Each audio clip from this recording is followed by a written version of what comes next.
Hello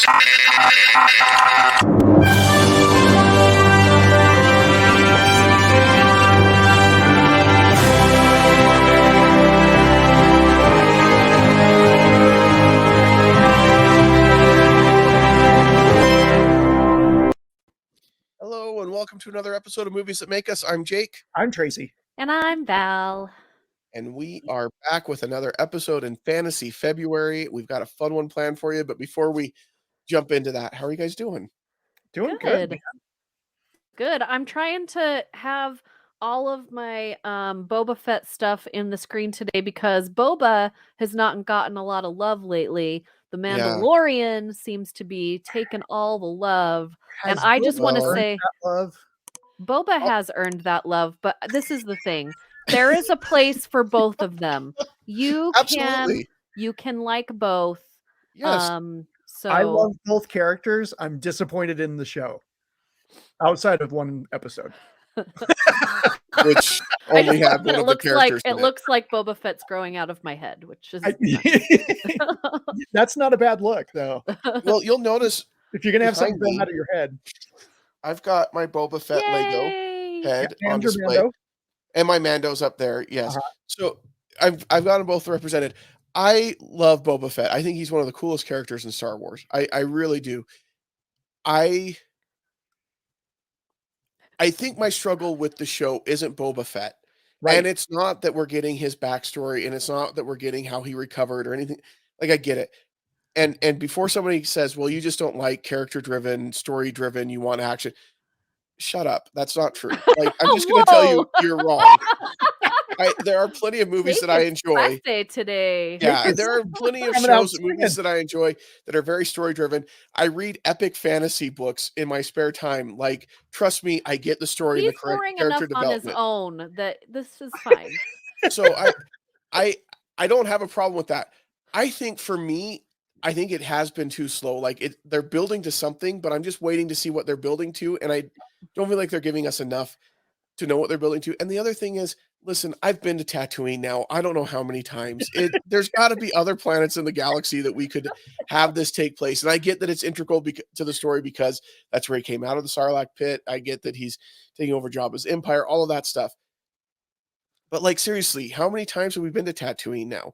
Mm-hmm. My son, Ben, doesn't know any other name of any other planet in Star Wars except for Tatooine. Now, he's 5.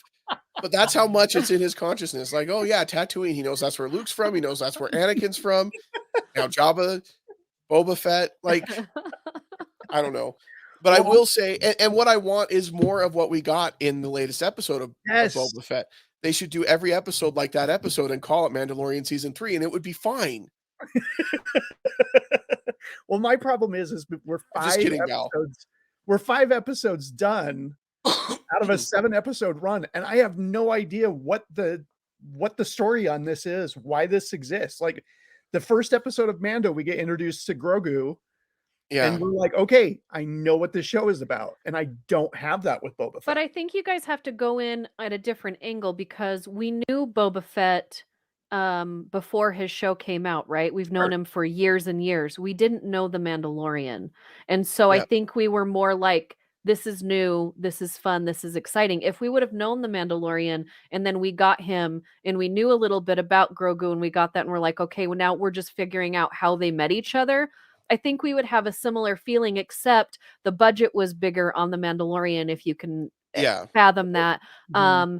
And it has that feel of Star Wars, I think, a little bit more than Boba, right? So what I don't love about Boba Fett, and this is not what we're talking about today. We're talking about the Labyrinth, but we always spend 15 minutes talking about whatever the heck we want before we talk about that. So this is what we're doing. Ramble done.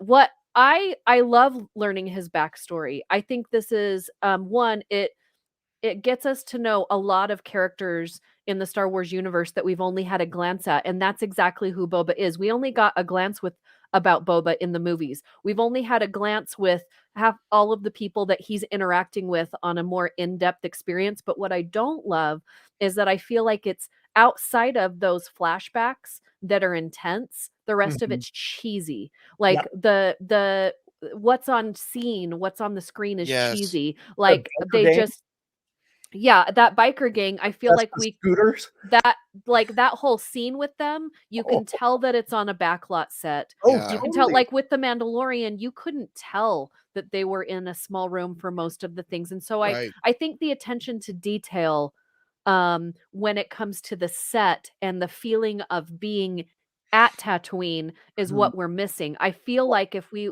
felt more like we were there and that it was more real, that it would be good. We have to go back there because that's where Boba was. Right. I think after this season we're going to be out of it because this is just us now finding out where he's been, what he's doing now and what's coming forward, and the fact that they brought in the Mandalorian, now they've both been in each other's series, so it's going to be meshed. I Yeah. just wish, again, outside of the flashbacks scenes, because the fighting in the flashback scenes is way better than the fight Mhm. scenes in Yeah. the now scenes, is very cheesy, and I don't understand why he doesn't utilize Well, the powerful fighting that he knows, that they're showing us that he mhm. knows, and why he's not using his jetpack, and why, Yeah. like, all I'm yelling at the screen like, you shouldn't be losing right now. Uh-huh. Yeah. And so I think that's Uh-huh. what I'm not loving about it. And so I think a lot of people are like, okay, this is cheesy, it's not believable, blah blah blah. So they take out of they don't see the good things that we need to know Yep. because there's so many things that just take us out of the moment. Well, And and sorry, Tracy, go ahead. just real quick, that I'm so disappointed because the showrunner is Robert Rodriguez, and I Yeah. love his work, and his work is usually so tight and so well defined. Like when he directed that episode of The Mandalorian, I was like, as soon as that action started, I'm like, this is Robert Rodriguez. And I've Yeah. Yeah. never felt that in the Boba Fett series. I don't feel like the editing's tight. I don't feel like the story's tight. I don't feel like it's got any kind of momentum. I do think that it is going to pick up with episode 6 and episode 7. I do think one of the things that we get at the end of episode 4 is he mentions, or when he comes out of the tank thing, the Mhm. back to tank, it says that his healing is complete. And so I think he just wasn't totally healed in the other stuff that we saw. And so I think that we're going to see some more of that bad A Boba that we want to see. Like we want to see that. And I Yeah. get that. I love the character development idea, and I love that we're dealing with someone who's working through some stuff, obviously. Mhm. And I like that. I like my characters to have depth, but we also need a little bit of that action. I will say that there are some highlights. I do love Dark Karastan or whatever I Oh can't yeah, say the his name. Wookiee. The Wookiee Yeah. is Yeah, awesome. He's yeah. great. But I do James think that Jareth. there have been some major missteps. The biker gang, not just the Vespas that they drove, but also that was the slowest car chase ever It was like that in episode of cinema history. Seinfeld. Like It's it like was that episode of awful. Seinfeld where George is on that little electric wheelchair. Yes, it was very similar to that. You And need to that was put that just meme together, Tracy. Build that meme, please. and that was just a misstep. And so for me, this just hasn't been as strong as The Mandalorian. Now, do I still like it? Let me assure if it's Star Wars and it's mediocre Star Wars, it's better than most of the stuff that's out there for me. So I'm still enjoying it, and I'll still Yeah. watch the Yeah. last 2 episodes. And I'll give them that, this was made at a very difficult time Mhm. all the way around. And so there are maybe some things that they wanted to do that they couldn't do, or they had to find different ways to do it that just didn't work out. And so you have to give them the benefit of the doubt there. But the best episode so far was the last episode, and it was all about the Mandalorian. And directed by Bryce Dallas And Howard. Bryce Dallas Howard comes in He is strong again coming on in this one. really strong. Yeah. So anyway, She's got something, I think She's got she's gonna do good things. I think we're gonna see more about I don't I think she's got a chance in this she's business. got a chance. Remember that name. I Oh wait. I mean I mean it's to the level like it might even be genetic. I don't know. Who are her parents? Anybody that we know? Anybody we've heard of? Don't make me do a spit take. That would be I'm bad. sorry. I would love for you to do a spit take. Like if we could get you to do a spit take, that would be just awesome. So If I could aim it away from the computer, that would be so but speaking of a universe that's filled with great special effects, practical effects, and costuming, we're now going to talk about another movie that has a lot of that same kind of thing going on, and that is the classic Labyrinth. I mean, when we're talking about doing a fantasy month, this was one that was mentioned. I'm like, yeah, we've got to do it because I think it's just so nostalgic, so classic. David Bowie, Jennifer Connelly, and then a bunch of not people. And that's what this movie is. And it's awesome. Jake, Yeah, I have to say, your segue skills just get better and better every week. I hope so. We've been doing this for almost 3 years. So hopefully I've gotten better than I was at the beginning. And pretty soon they'll be so good that we don't point them out and we just let the show happen. Let it go. I thought we were there this time, but yeah, so did I. I wanted to bring a little bit of acknowledgement. So I think I watched this movie at least once a week for a year when I was a kid. Like my parents probably got so sick of us watching this movie. I don't know what it was about it as a kid that made me want to watch it, because let's be real, Labyrinth is weird. Oh yeah, it is totally it is weird.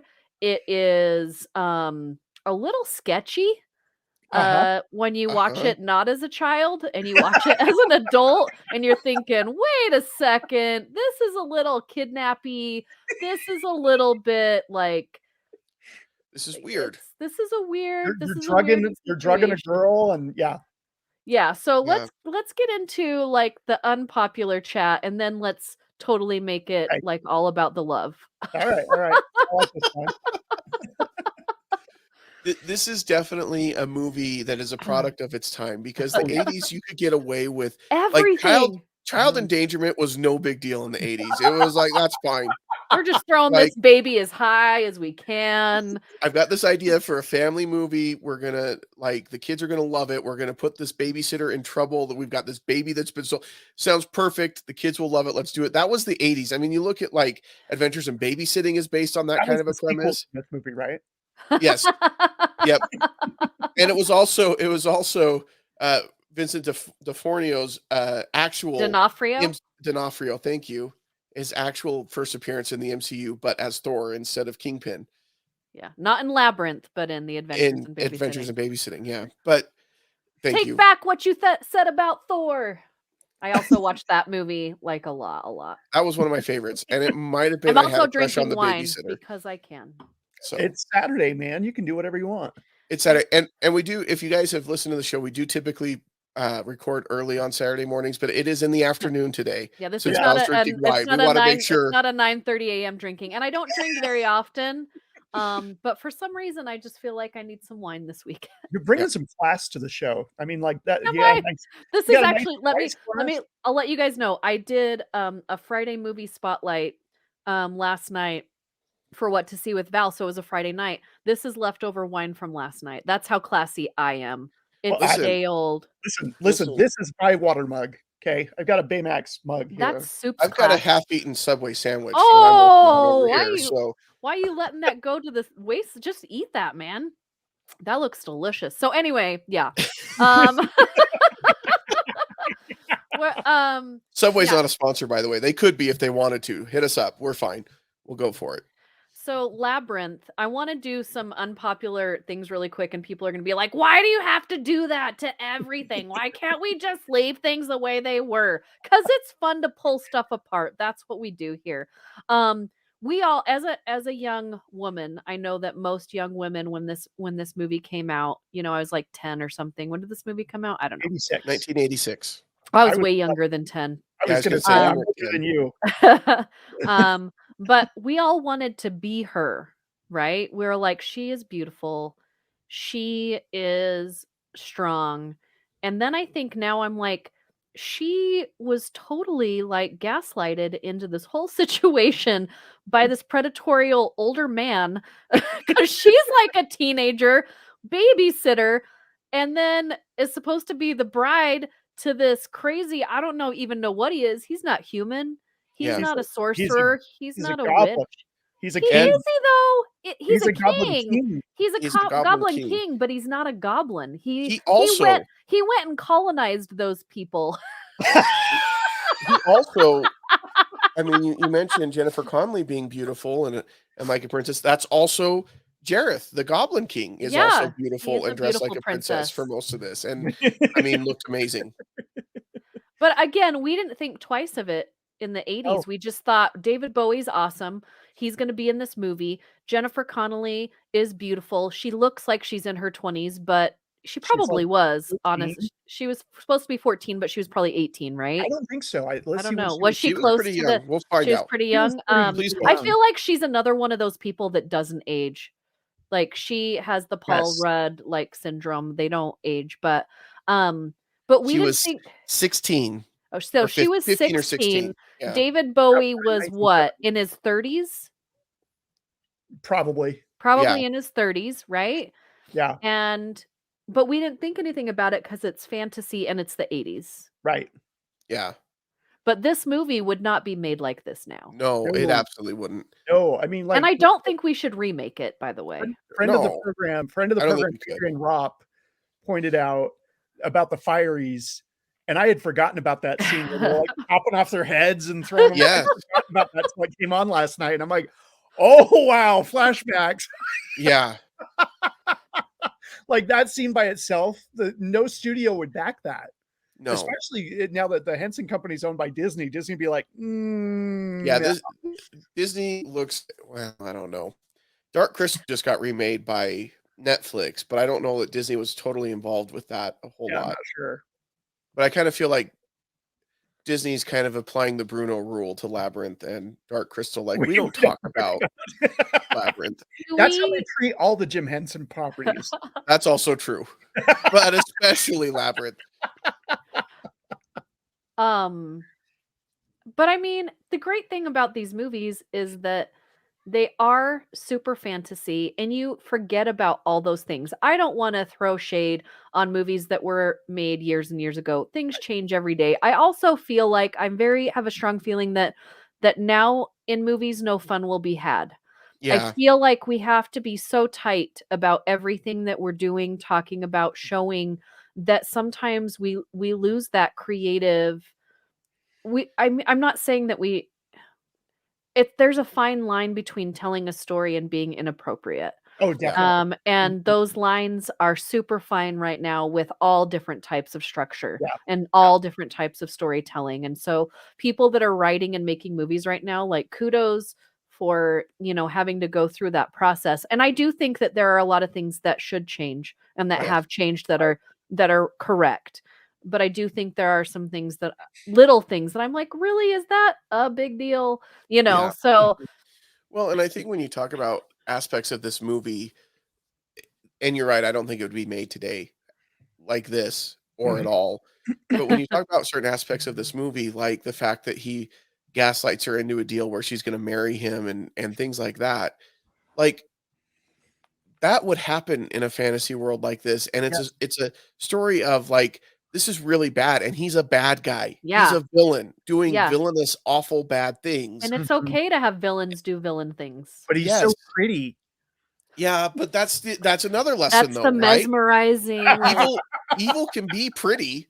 It's still evil It and bad. usually is. Yeah, like it's enticing. That's why people go for it. And so, this movie, it's not trying to make the point that, like, yeah, Jareth has it figured out, and this is how you should, as a 30-year-old, go out and find a bride. No, it is absolutely like he's a bad He's wearing guy. spandex and he has Tina Turner's hair. This is not a cod piece. This is not a regular everyday situation. This is fantasy. I don't know what you're talking about. I wear a cod piece on the regular. Well, you have 6 children. I think that's a good call. Yeah. You can never be too safe. It's true. Jake's like, I'm wearing one now. In fact, we have movies that make us cod pieces, and you'll be able to get your own. Just in case you need one, we have them on our site. You can cover your face and cover your... I wish that was so true. Just because it would be awesome. Keep yourself safe on both ends. Yeah. I love you too. Go ahead. I was just going to say, I think that's something that we miss sometimes. And I agree. Things need to change. I absolutely agree with that. And I think that there are some good changes that are happening in Hollywood right now with a lot of the movies that are being made. But sometimes I think we do take it too far. And I think in a case like this, we would be like, oh no, that's totally inappropriate. So we can't have a character doing that. Well, he's not doing it to say, hey, we should do this and this is the way to go. It's to demonstrate how evil and awful and bad he is. And I think sometimes we need that in a story. And I grew up in the 80s and I never I didn't come out, grew up in the 90s mostly, but I didn't come out of growing up and think, yeah, this is what I should do to find, you know what I mean? I didn't. And that's a whole different conversation because there is a whole lot of people that came out of the 80s generation. I agree. That's true. That do have some wrong thoughts in the world. But that's a different conversation. Yeah. That's more with parenting and community than it is with what you see on the screen. We should do an episode about that though, about what you see on the screen. So one of my favorite moments of the movie that I forever will remember is when she first enters the labyrinth and we have the little snail and they have the conversation about hello. No, I said hello. I love the little guy. And I love that totally ridiculous conversation about nothing. For the rest of my life, I will every time somebody says labyrinth, I immediately think of the little guy and I think it's awesome. Yeah. Well, and there are so many interactions like that. Go ahead, Tracy. I was going to say the thing that I found last night watching it was just how creative Henson and his team were on this film. Just from a filmmaking standpoint, they have the wall and they have another wall in front of it but it's lined up perfectly. And the way the camera sits, it looks like it's just a blank wall. And then they just move it slightly when she realizes that she can go behind it. And it's just little things like that were just, I'm like, okay, that's some real clever thinking of taking something from the script and visually translating that on the screen. And this was before we could just do about anything in the computer. Yeah. Well, I think that's what makes these kinds of movies so amazing is the fact that with all of these practical effects, they accomplish the same thing that we now use computers for. And I can't sit at a computer and do what gets done on film with computer graphics. So I don't want to sell any of that short, but there's just something about having to be creative and okay, how are we going to accomplish this? And then making it happen. And I think it's interesting because I look at this film and I look at Dark Crystal and it was almost like Jim Henson was like, look, we can do Muppets and they're great and people love the Muppets and the Muppets are amazing. But look at all this other stuff that we can do with our talents and our abilities. And because it is a very different feel than anything that you see in the Muppet movies. There's a real darkness to this film. Yeah. There's an edge, there's danger that you don't get in any of the Muppets films per se. But you do get in Dark Crystal. Yep. And I think that was a big reason. So I did not see this film until I was in high school. Is that weird? That's weird, right?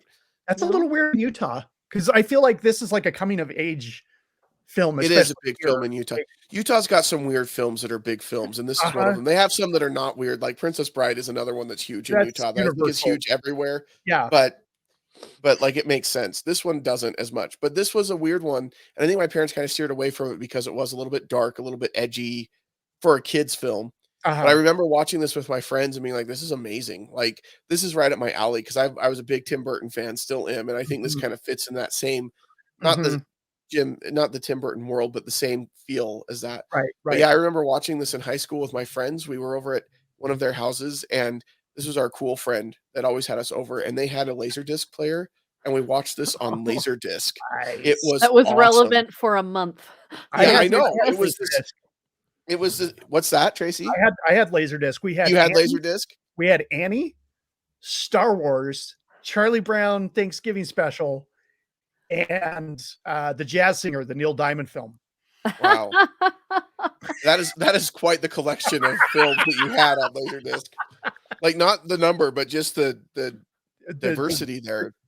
That's what started my diversity of film. That's why I can go from the Muppets to Pan's Labyrinth and be okay. Yeah. Well, I will say that as of now, I know two people in my life that owned a Laserdisc player. You and my friend. Yes. And I just remember thinking it was so cool because they were like giant CDs, and he would just take them out and he'd have to flip it over. He was the only one that was allowed to touch it.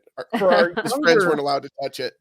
So for our younger listeners, a CD was like an iPod, except limited music. I know I should use a better example. It was like it's like a Blu-ray disc, but it was bigger, and you had to flip it over halfway through the film, and it didn't matter how long the It's film a was. record player for always had to- movies. Yeah, it Ooh, was awesome. I like that. It was awesome. Yeah. If you still have that Star Wars, by the way, that is like Star Wars on Laserdisc is legendary because that's the best version of Star Wars out there. This is true. This Because is it's before- digital, like it would be on DVD, but it's not special edition. Like it's highly sought after. So if you still have it, I'll have to treasure go it. But the thing, never mind. I can't remember where I was going to go. So, ta-da! I'm sorry. What I loved as a kid, and I didn't realize what it was at the time, is the cinematography that tricked us to thinking that things were so much bigger than Yeah. they were. I love it when she gets on top of the labyrinth and the Mhm. color changes. So when she's in the labyrinth, it's very gray and blue, and and then she gets on top of the labyrinth, and it's kind of like this high fantasy, realm of places, and Golden. it seems like the labyrinth is just this huge, place that she's been in, and you're thinking as a kid, wow, like that's crazy to think that she's been in there and doing all that stuff. And then when she gets to the junkyard scene, I mean, my mom used to call my bedroom that, like, that scene in the labyrinth with the lady, you're gonna turn into that lady, go clean your room, you're gonna have to climb into your, that was often, my mom would say that my room was exactly like that. But just to make you feel like there's so much stuff, and that that's on a set. Like at the time, I Mhm. don't think about it. You think that, it looks so vast, and you don't feel like you're on a set, and you don't feel like these are not real people. Like I didn't feel like they were puppets at all, any Right. of these creatures. And then you sink down into this house, like that whole feeling and how that coloring changes once you get in there, and you kind of feel gritty as you're Mhm. watching it. You kind of feel like you smell like savers. Well, and it's interesting too, because not a lot of people know that. Also That not a when you sponsor. walk in there, it smells like something else. Not Yeah. bad, just like Savers. Savers has a smell, just like every elementary school has a smell. That's also true. A new car has a smell. Yep. Savers smells like Savers. The snozzberries taste like snozzberries. And fortunately, new cars do not smell like Savers. This is So true. that's But one of the things not a lot of people know is Henson actually kind of started off his film career as an experimental filmmaker. And I think that really comes into play during this film. And when I was in school, we saw some of his early works, and I see a lot of it, especially in the pit with the hands. Mhm. Like that is so different and so Yeah. creative, and it's unnerving, but yet cool, and Yeah. you could see something like that in Sesame Street, but not to this extent, yeah. Well, I think it's interesting when you talk about how you do feel transported to this world. And this is the second week in a row that we're talking about a movie where you do feel like you're in this world and this Right. stuff that is unbelievable, and these creatures that are so fantastical. You do feel like they're real, and you do feel like you're part of that. And we're using two very different mediums to make that happen. And I just think that's impressive. And that's what I love about film is you can watch and when we talk about the fantasy genre, you can watch films that do these things and accomplish these things in so many different ways, and it's just fascinating to see. Well, and I think too, I think of all the people who must have worked on this movie, like the scene with you remind me of the babe. What babe? The babe with the power. What power? What power? The power of voodoo. Hoodoo. You Voodoo? do. You do. Which is actually I didn't know this until recently. That's from an old Cary Grant, Shirley Temple movie. Yeah, I saw that video pop up somewhere too, and I was like, "Wait, we're talking about Labyrinth? That this is in Labyrinth? What?" I saw that like a couple weeks ago pop up on something. I'm like, wait, what? But I mean, in that scene, you've got like 40 different puppets happening, and they're doing wide shots. Like they're not just doing close-ups to kind of make it look like it's big. You've got like 40 puppets, and then you've got probably 5 or 6 people in goblin costumes dancing around and jumping. And then you've got Bowie, and then I love on the wide shots when he throws the baby. Like, it's so obviously a fake baby, but it's right. Well, and if you have kids over the last 10 years, you can see some of the work that they figured out how to do in there in the Grouchland videos. My daughter was totally into Grouchland. And when you get into the Grouchland videos, they will have like all these different Muppets everywhere, like in broad screens, full bodies, that kind of stuff. And when I saw that, I was like, this is, they're utilizing things that they created. Like none of these things happened before them. They had to create how everything would look. So just think about how long it took to put this film together, because there was probably a year at least before they started shooting anything where they were testing and rebuilding and doing where all of the puppet masters are going to go. And I was going to say, you can't just build the set. You've got to build the set so you can hide the puppeteers and you can hide. Yeah. Thinking about that scene with that's like, I want to see behind the scenes with all the puppet masters, like reaching their arms up and like people, like they've got to, it's amazing what they could do. It's crazy too, because now you do a character like Ludo, you computer animate it. Right. But they had to build this suit. They had somebody inside the suit, and then they had 4 puppeteers controlling the motors to control the eyes and the ears and the mouth. I love him so much. They all had to work simultaneously, and they would practice for weeks in advance so they could kind of feel how the other people were going to go in the moment. And because acting is all about reacting. And so being able to know that your guy's about to do this, so I'm going to do this, that's just incredible to me. That's crazy. And the puppeteer had a TV screen in his belly. They had a video they had a video camera in one of his ears, and that's how she could see, so she could move around the set. Oh, wow. That's awesome. Smelled bad. I'm sure they all smelled bad. Can you imagine like being confined? Like it makes me feel claustrophobic just thinking about what it is like to be a puppeteer. And I mean, there were people waiting in line to be, it's like an Imagineer for Disney, like being involved in any of Jim Henson's projects and being there as they're inventing these things and just coming up with just so much creativity and ingenuity. Just what a great time to be a creator, during that time. Yeah. Well, and I love the fact that the Henson Studios would allow you to do this kind of creative work. It doesn't completely hold up. If I'm looking at it now as an adult looking back on this film, there's a lot of problems with the film, but there's something just so refreshing to see how much fun the filmmakers and the cast and the crew all had making this. Like, you can tell they're just firing on all cylinders. Like, what if we did this? What if we, just like I said, the part with the hands hooking Jennifer Connelly up to a harness and hoisting her like 30 feet in the air, and then having all these people in the set or behind the set with their hands coming through, all doing these crazy caricatures. It's insane.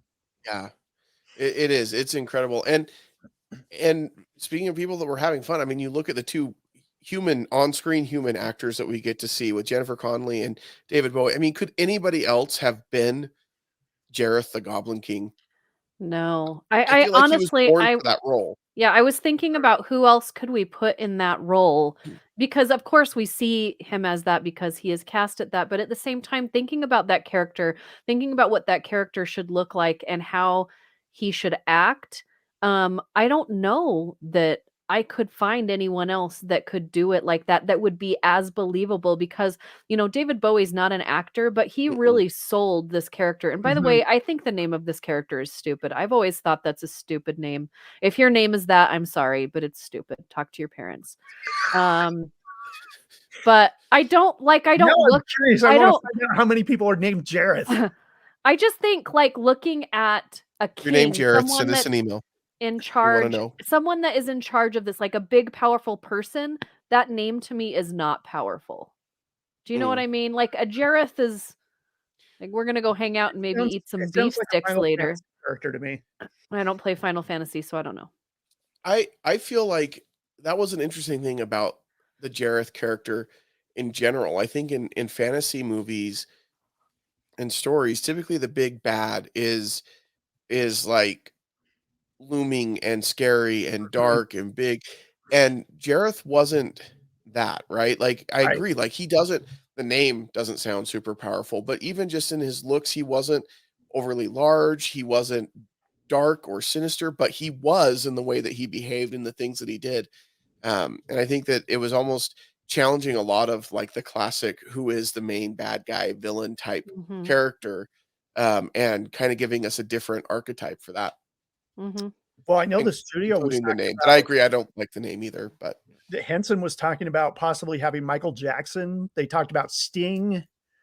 Um, there's a couple others I can't remember, I but if you think I want think somebody, Sting could have done it, but I think it would have had a different tone. yeah, oh, definitely, definitely. I I'm not even going to comment on Michael Jackson in the role because I just think there are too many weird comments we can make, and I'm not going to even go there. So Uh-huh. Yeah, but I'll tell you, if you want somebody who was an '80s singer, who had a great voice, who is charismatic, but you want somebody completely opposite of Bowie, whereas Bowie is so pretty, this person is not. You want somebody that looks like a Goblin Val? Danny Elfman. Or Meatloaf. Get okay. If you put Meatloaf on there, I would say, yeah, he's the king of the goblins. He's kidnapping I children. I like Meatloaf and rest in peace, sir. But like I think his uh name was Rob Paulson, if I remember correctly. Robert Wilson. But I mean it would have been different. Sting, he does have the charisma and but I do think he's a little more and I can say this because I know You Sting. smelled him. Yeah, you smelled Um, Sting. uh, um, I think he could have pulled it off, and I think it would have Mhm. been equally as believable. But what David Bowie brings to it is David Bowie has this smile. Sting smiles, and there's something behind there, right? You're Yeah, thinking you look like you're nice, but something's going to happen later. Like we're going to get into some trouble. Whereas Bowie smiles and you think it could be trouble, but you think it's gonna be super Good fun trouble. trouble. Do you know what I mean? yeah, Like you're enticed, and I think that's the whole thing is that we're Mhm. enticed by things that we don't know, and as kids, as teenagers, we are enticed by beautiful, shiny people and things, and especially in the 80s, that's all they pushed Oh, was yeah. beautiful, shiny people. Like, if Mhm. you were not beautiful, if you were not shiny, if you were not, in yeah. the public eye, Christy you were not Brinkley. important at Mhm. all. And so, I'm glad it's that Instagram has gotten over that fad. what Instagram has brought us is we see all different kinds of beauty now. That is true. That's true. It's not the same kind of beauty over and over. That's true. But uh but I do think there's something enticing about him, like Jake said, is that he doesn't look evil. He Yeah. doesn't look like a villain. He looked like one of my Barbie dolls. Like I think my Ken doll Mhm. had the same Mhm. hair and the same outfit. Um I'm pretty sure and they based his hair on Jem from Jem and the whatever, the old rock and roll Yep. band Yep. cartoon show. But it is that push and pull, like who is the villain and what are we saying is you've got all these goblins, but the person in charge of the goblins is a freaking supermodel superstar singer, right? Yeah. Yeah. Yeah. So I will say about Sting, I think one of the big concerns would be, having listened closely to the lyrics of "Don't Stand So Close to Me." I don't think this story is a good direction for him to go. That's one song. One song. Yes. And then as far as Danny Elfman goes, I love me Danny Elfman. Like Right. his film music career is amazing. His rock career was amazing. I follow the guy on Instagram. He has become the Goblin King in He real really life. has. He is a weird, weird dude. He Oh, seems like a super nice guy, but he is weird. mhm. So I could see him as the Goblin King now, no problem. And he's got the pipes. Oh, he does. Yeah, he does. He could do, but I just feel like David Bowie at the time was Oh, just the yeah. right person Yeah. for this. Do you, Um, do you guys it felt like watching it last night, I felt like I remembered it being more music. Like, I was yeah, like, I can't think of what would be like, I'm sure I'm not watching an edited version, but it felt like when I was a kid, this thing was chock full of music, yeah, and like I when I didn't get that.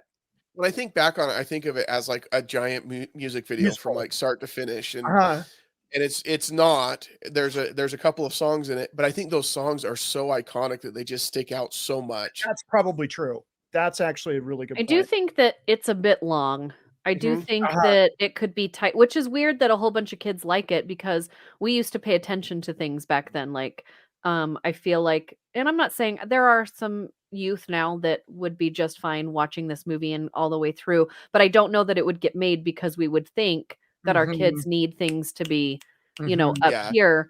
But for a movie that's directed to a youth culture, I think it was very long but I think that's how it was. Like, I think a lot of his movies were long back then. I don't know how long The Dark Crystal was, but that seemed in my mind pretty long as well.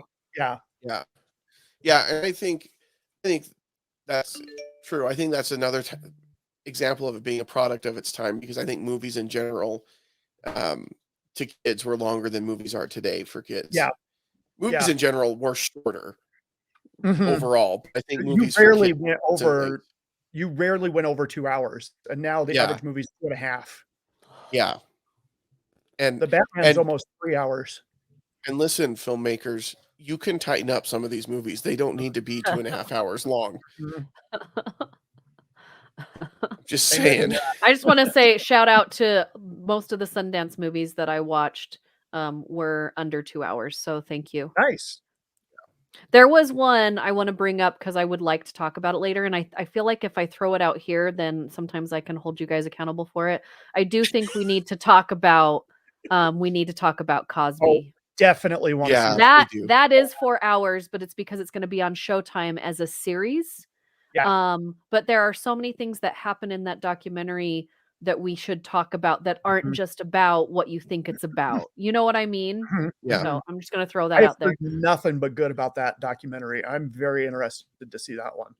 Yeah, I definitely think that's one that we should talk about for sure. I'm game for it. Yay! Who's your guys' favorite character other than the two humans in this movie? Oh, that's a good question. I don't know. I'm gonna let Tracy answer first. There's just something about Ludo that's just so lovable.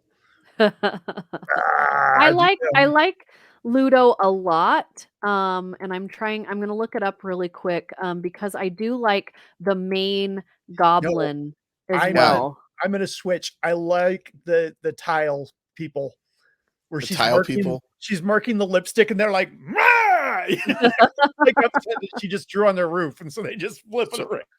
So are you saying you like Hoggle? I do like Hoggle. I think Hoggle doesn't get enough love for who he is. Hoggle should be in charge. You know what I mean? Like, I feel like Hoggle should, get the revolution going. I think he probably does in the sequel that never happened. Yeah. It's the sequel that they decided after seeing Return to Oz that they shouldn't make a sequel to Labyrinth. Well, and it's interesting too. Hoggle's voiced by Brian Henson. Mm-hmm. I didn't know. Yeah. Yep. But then he's probably my favorite non-human character as well. I just think he's fun. He's the type of character that you need in that kind of, movie. Do you guys know what happened to the Hoggle puppet? No. It got shipped at one point and ended up in an airport in, I think, Arkansas, and it was unclaimed luggage. And they waited for a while, and it was in a crate, and nobody claimed it, and so they opened it up, and it freaked the guy out because he was like, and now it's permanently on display in their lost luggage museum. Oh my gosh, that is so random. You'd think Henson Studios could go and be like, hey, can we have that back? The Unclaimed Baggage Center in Scottsboro, Alabama. And it remains in the Unclaimed Baggage Museum ever since. Yeah. You know a lot of weird stuff, Tracy. If I ever happen to be in Scottsboro, Alabama, I will go check that out, but I am not going out of my way to go to Scottsboro to check that out. That's not a real destination city. I mean, it is now. Well, now that we've talked about it, for sure. Like, everybody's going to go check out Hoggle at Scottsboro, Alabama. We need to record from. Somebody has made an Airbnb and made it to look like the Haunted Mansion from Disneyland. And there's like a Master Gracie suite. There's a Madame Leo Find out how suite. much it costs, and let's It's like $900 maybe a plan night, this for and you next can year. have up to 6 people. $900 a night. Okay. Where is it located? It's in California, I think in Stockton. Okay. Okay. But it's cool. They have like the wallpaper, and they have like different holographic things to make it look like the ghosts are there. It's pretty sweet. I'll send you the info. This is the new big thing that people are doing, is these themed vacation rentals that you can go to, and they typically do them around Disneyland or around Disney World and Universal Studios to try to. And then the holidays, Val, they do change it up to be the Nightmare Before Christmas haunted holiday. Wow.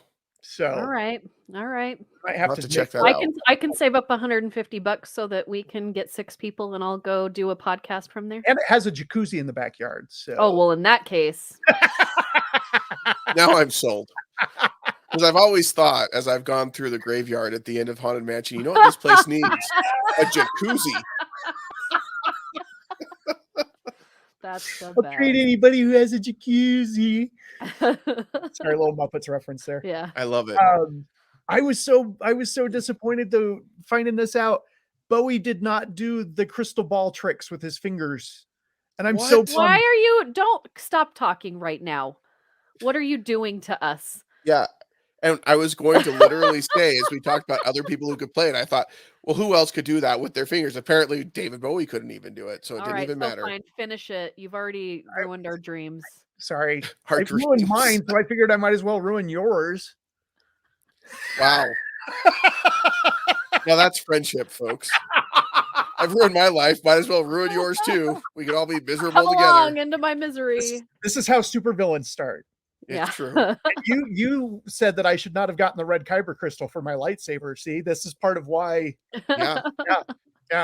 But they actually had the choreographer standing behind Bowie, and those are the choreographer's arms, and Bowie's arms are back behind him. And I'm like, I want to see a picture of that, like cool. I do too. Picture out here of him doing. I want there's got to be. I'll make it up to you in the scene where Toby is sitting on Jareth's lap. He would not stop screaming, and so they gave Bowie a sock puppet, and he has a sock puppet off screen, and he's making little faces with the sock puppet so that the baby will be quiet and pay attention. That's awesome. So that makes up for it, I guess. Okay. Bowie and his secret sock puppet. I hate to say this right now, but that's this the name of the episode. This show has ruined the term sock puppet for me forever. So was it ever a good comment? Like, sock puppet isn't something you should bring up ever. Well, it got worse after I came on this show and we talked about Top Gun. But go back. but listen, so I don't know if that does help to rectify, like, make up for not being able to do the hand thing. I don't think you should say rectify and sock puppet in the same show. As it left my mouth, I thought that was the wrong word to use. See, when I bring stuff up, it was already out there. Jake, when I bring stuff up, I'm complimenting you on your segue. She's calling you out on rectify and sock puppet. This is how you guys. He knew it was going to happen as soon as he said it. He was like, Yeah, it was too late. And this is what's great about the show. You guys help me improve without letting me get too big-headed about it, right? Like one of us gives the compliments, the other one just smacks him back down. Yep. We take toxic relationship, but it's all we've got. It's all out of love. It's out of love. That's also not healthy. Yeah. Well, but it's because anyway. By the way, speaking of everything being out of love, so Encanto's huge now. I'm sure you guys are aware of this. I'm so happy because I feel like nobody was going to watch the movie. Remember, we talked about this. Like, everybody's like, Encanto, who cares? And I'm like, no, everybody needs to watch. It's such a great movie. The soundtrack is incredible. And now the soundtrack is #1, like top of the music charts, not top of movie charts or animated charts for music charts. Of music charts. And the song, We Don't Talk About Bruno, is #3 on the list. It makes me so happy. And it makes me happy too. And I loved Encanto. I think it's a great movie. But now everybody's going into how toxic everybody in Encanto was, including Grandma, all the way down. And I'm like, guys, And I get it. Like, It's real life. We all have somebody in our life that we love that is like that. Like, stop it. The reality is nobody in your family is perfect. And while Abuela was definitely controlling, I don't know that she was necessarily toxic. Right. But I also don't want to downplay if it makes you recollect something and helps and you Yeah. feel that pain. Like, I That's get what that the too. story And is I don't all want to about. You're downplay that supposed to either. feel those things. You're supposed to have conversations. But if we have just super clean cut, like, why are we even making movies? Movies, and I've talked about this with almost everyone I've interviewed in this past week for Sundance, the best movies, the best documentaries, the best stories on screen are the ones that have you start a conversation. And Absolutely. Encanto is a story that should have you start so many conversations about immigrants, conversations about family, conversations about war, conversations about people that don't have the same rights as everyone else, conversations about how we treat our family and how we take our family for granted and how we don't notice people like Abuela, who has had to fight so long and so hard to keep her family intact, that sometimes when you fight that hard, you end up doing some harm because you're so afraid of losing what you had to fight so hard for. So it's doing exactly what it's supposed to do. And you should and we should have all of those conversations. As long as none of them are about Bruno, then we're fine. Let's give Labyrinth a grade. I'll start. I'm gonna give it a B-. Like, it's fun. I enjoy it. I don't know that this is one that necessarily like I sat down and I watched it and I didn't feel like, hey kids, come check this out, because I mean it was fine. I agree, Tracy, it doesn't hold up as well. And Val, you brought up some of the problems that this movie has compared to today and the standards that we have today. However, the music is iconic. David Bowie is amazing, and the creatures that were created by Henson Studios in this are just fantastic. And for that reason, I would give it a B-, which is still a great grade. Yeah, Before no, anybody mine, comes at me. I'm right with you with the B- for all of those things. I watched this movie over and over as a kid. It did exactly what it was made to do, and that was to entertain me until I hit a certain age, right? And now I watch it and I have the nostalgia and I have the appreciation for all of the technique and the technical measures that went into it. The story doesn't hold up. It is a little long for me, for what, as an adult I would have standards for. But B- is still a good grade. It's still in the B's, man. B-. Yeah. I'm right on the edge between a B and a B-. The story is really, really, really thin, and doing a little research on it and reading about how many revisions the script went through, how they didn't get the final script until it was like 2 weeks before filming. There's a lot of issues there. Very thin characters. That's a problem. But then, like Jake said, on the other side, you've got all the technical prowess of the puppeteers and the creativity. This isn't a film that is held up as well. Some of them you go back and watch and you're like, this still holds up. This still looks good. This one looks very much like a product of its time. The fiery section is some really bad green screen. You get like some halo effect around Jennifer Connelly. But I enjoyed it. I don't know that I was going to say, I don't know that it would find an audience today, but it's still a cult classic here in Utah. And I'm sure a lot of parents are showing it to their kids who are ending up loving it as well. And I was thinking about this last night, and I think there's 2 people that I would maybe be okay with them doing a remake of, and one would be Terry Gilliam, but I think that he's a little too off the spectrum now. If it was back in his early, like just post Monty Python days, I think you'd be able to, the Time Bandits era, I'd be okay with. But I'd be interested to see something done by Guillermo del Toro, just because this is like his wheelhouse, and I'm interested to see his Pinocchio. He's already done a Labyrinth movie, though. This is Pan's Labyrinth. It's a little totally different. different, by the way. Yeah, Not don't related show at your all. kids that movie. I mean, it's up to you. It's up to you how you know raise your your kids children. better than we do. Yeah, But yeah. yeah. Well, there you go. There is Labyrinth. We will be back next week with another fantasy movie episode. Thank you for joining us. You can send us feedback in all of the places. You can send us an email if you want. If you're still old fashioned, that's fine. But you can also reach out to us on Twitter, Facebook, Instagram. We are at Movies That Make Us everywhere except Twitter, where we are at Movies Make Us.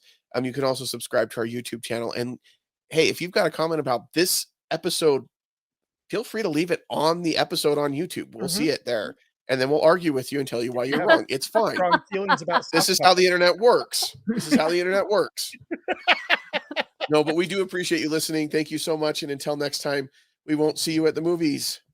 Dance, magic dance. I'm waiting for it.